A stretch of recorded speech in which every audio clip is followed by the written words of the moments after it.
Hello! ഒരു get ready with me കണ്ടാലോ? എൻ്റെ സ്കിൻ കെയർ ഒക്കെ ഞാൻ ആദ്യമേ ചെയ്തു കേട്ടോ. അത് കഴിഞ്ഞിട്ട് ഞാൻ ഒരു ഫൗണ്ടേഷനാണ് യൂസ് ചെയ്യുന്നത്. ഫൗണ്ടേഷനായിട്ട് ഞാനിവിടെ എടുത്തിരിക്കുന്നത് ലാക്മിയുടെ മോസ് ഫൗണ്ടേഷനാണ്. ഇതൊരു 3 in 1 ഫൗണ്ടേഷനാണ്.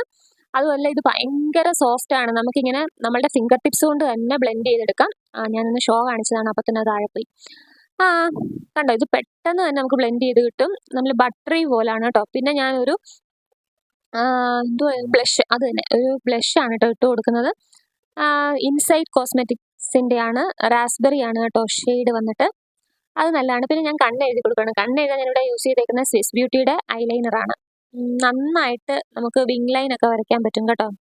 പിന്നെ ഒരു ലിപ്സ്റ്റിക്കാണ് യൂസ് ചെയ്യുന്നത്. ലിപ്സ്റ്റിക്കിന് ഞാനിവിടെ എടുത്തിരിക്കുന്നത് മെയ്ബിലിൻ്റെ ആണ്. മെയ്ബിലിൻ്റെ സെൻസേഷണൽ മീ എന്ന് പറഞ്ഞ ഷെയ്ഡാണ്. നല്ലൊരു ഷെയ്ഡാണ്, നല്ലൊരു ബ്രൈറ്റൻ ആയിട്ടുള്ളൊരു ഷെയ്ഡാണ് കേട്ടോ. പിന്നെ ഞാൻ എൻ്റെ മുടി കെട്ടാൻ പോവുകയാണ്. ഞാൻ ചീപ്പ് നോക്കിയിട്ട് കണ്ടില്ല, എന്നിട്ട് ഞാൻ സ്വന്തമായിട്ട് എങ്ങനെയൊക്കെയോ കെട്ടി വെച്ചു. അപ്പോൾ ഇത്രയേ ഉള്ളൂ എൻ്റെ get ready with me. Tata bye.